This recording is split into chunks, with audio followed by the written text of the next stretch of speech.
இரட்டிப்பான நன்மையை தருவேன் என்றிரே, இன்றைக்கே தருவேன் என்று வாக்குரைத்தீரே.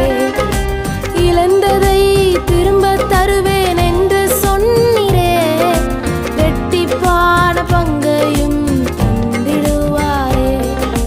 யோவான் 1ஆம் அதிகாரம் அதனுடைய 50வது வசனத்தினுடைய கடைசி பகுதி, இதிலும் பெரிதானவைகளை காண்பாய் என்றார். இந்த வார்த்தையை கேட்டுக்கொண்டிருக்கிற எனக்கு அன்பான தேவ பிள்ளைகளே, அதிசயங்களை நீங்கள் காண போகிறீர்கள். ஒருவேளை உங்க வாழ்க்கை இக்கட்டான சூழ்நிலையில இருக்கலாம்.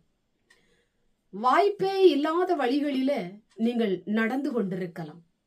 எதை குறித்தும் நீங்கள் சோர்ந்து போகாதீங்க. ஆண்டவர் உங்களுக்கு அதிசயம் செய்ய போவார். உங்க வாழ்க்கையிலே நீங்கள் எதிர்பார்த்திராத ஒரு அதிசயத்தை கர்த்தர் உங்களுக்கு செய்ய போகிறார்.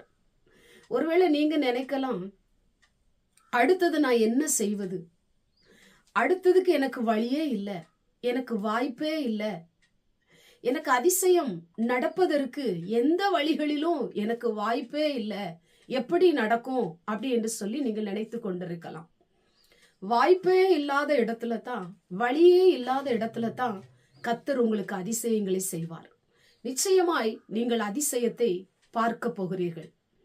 ஆண்டவர் உங்களுக்கு உங்க வாழ்க்கையில, உங்க வேலையில, உங்க தொழில்ல, உங்க வியாபாரத்துல, உங்க பிள்ளைகளுடைய படிப்பு காரியத்துல, உங்க பிள்ளைகளுடைய திருமண காரியத்துல ஆண்டவர் உங்களுக்கு அதிசயத்தை ஆண்டவர் செய்வார்.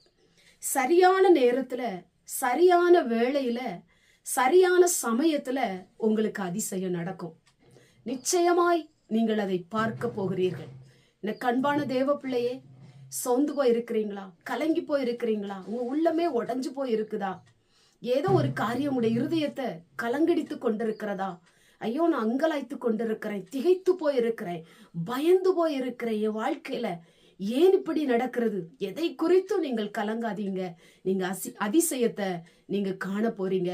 கர்த்தர் உங்க வாழ்க்கையில அதிசயத்தை ஆண்டவர் செய்ய போகிறார். தேவனுடைய பாதத்திலே காத்திருக்கிற உங்க வாழ்க்கைய ஆண்டவர் ஒரு நாள் வெட்கப்படுத்தவே மாட்டார். தேவனுடைய சமூகத்துல ஆண்டவர் எனக்கு நிச்சயம் செய்வார் என்கிற எதிர்பார்ப்போடு, நம்பிக்கையோடு கூட இருக்கிற பிள்ளைகளுடைய வாழ்க்கையில நிச்சயமாய் அதிசயம் செய்வார். உங்களுக்கு நிச்சயமாய் நீங்கள் அதிசயத்தை பார்ப்பீங்க. கர்த்தர் உங்களுக்கு அற்புதம் செய்வார். கண்களை மூடி ஜெபம் பண்ணுவோம். எங்கள் பரிசுத்தமுள்ள நல்ல பிதாவே, கேட்டதான வசனத்தின் மூலமாய்